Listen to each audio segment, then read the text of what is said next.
Bonsoir. Permettez-moi de partager avec vous la pensée que le Seigneur m'a mise à cœur. C'est la question fondamentale aujourd'hui. On se pose la question: qui est vraiment mon ami?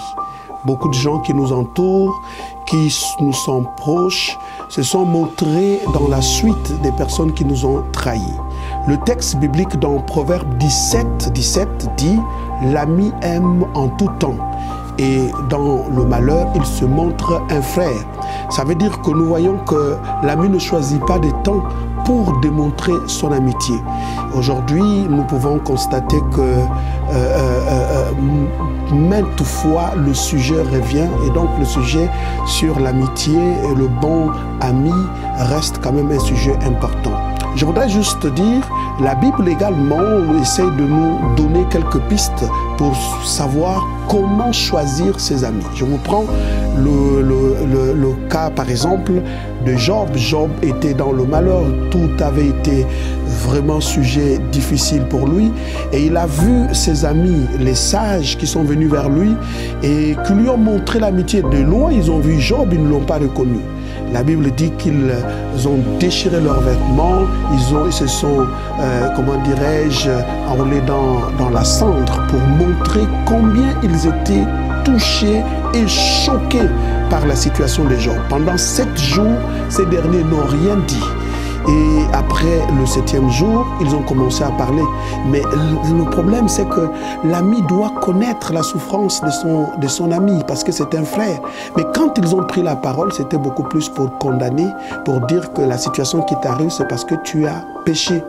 Malgré la remarque de Job qui va leur dire, écoutez, même si j'aurais péché, mais dans une situation pareille, l'ami a besoin de la compréhension de ses amis. Donc la compassion de ses amis est nécessaire au temps de la souffrance. Alors qu'est-ce que je voulais en réalité que nous puissions retenir, parce que nous n'avons pas beaucoup de temps, c'est que ceux que nous appelons être des amis ne le sont pas, parce que la Bible nous donne les caractéristiques des amis, des véritables. Ceux-là qui nous laissent dans nos moments les plus difficiles n'ont pas été nos amis, parce qu'ils sont venus peut-être au moment de la gloire. Ils sont venus pour une raison qui n'a rien à voir peut-être avec la situation actuelle. Et donc, du coup, nous sommes blessés parce qu'on les a considérés comme nos amis alors qu'ils n'étaient pas.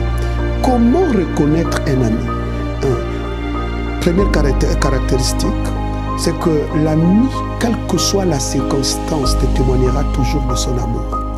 Deuxièmement, l'ami n'attendra pas que tu sois là pour te défendre quand il y a des personnes qui parlent mal de toi, et il ne peut pas accepter de recevoir des accusations, même si tu es absent en présence de tes accusateurs.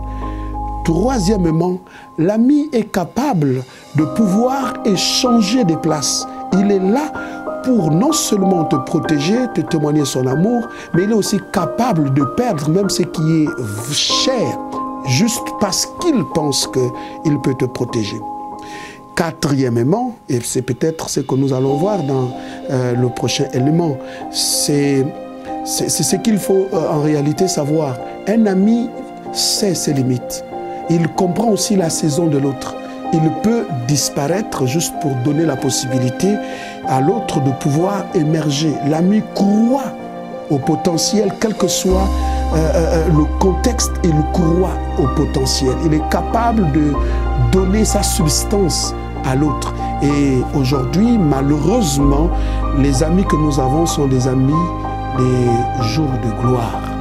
Et ceux qui viennent ne sont pas forcément venus parce qu'ils veulent développer avec nous une véritable amitié, mais c'est juste parce qu'ils savent ce qu'ils peuvent tirer de nous. Des blessures provoquées par des amis sont les plus difficiles, compliquées à guérir. Et dans notre prochaine vidéo, nous allons non seulement démontrer combien de fois des personnes ont été guéries blessés par des personnes considérées comme étant des amis, et nous donnerons également la thérapeutique, comment guérir de ces blessures. Que Dieu vous bénisse. Je voudrais juste prier pour vous pour que Dieu vous envoie de véritables amis dans vos temps de saison. Ces amis qui seront là pour vous aider à entrer dans vos saisons. Ces amis qui seront là pour vous donner de véritables conseils. Ces amis qui seront là pour vous parler quand il faut vous parler en vue de votre temps de gloire et de la saison que Dieu a réservée pour vous. Que Dieu vous envoie de véritables amis. Que Dieu vous donne le discernement pour le choix de vos amis. Surtout dans ces temps de la fin. Beaucoup se montreront comme des amis, mais ils ne seront jamais pour vous des amis qui se montreront au temps de la détresse comme des frères. Soyez bénis, que le Seigneur vous équipe dans ces temps de la fin où le monde est en train d'aller inexorablement vers sa fin.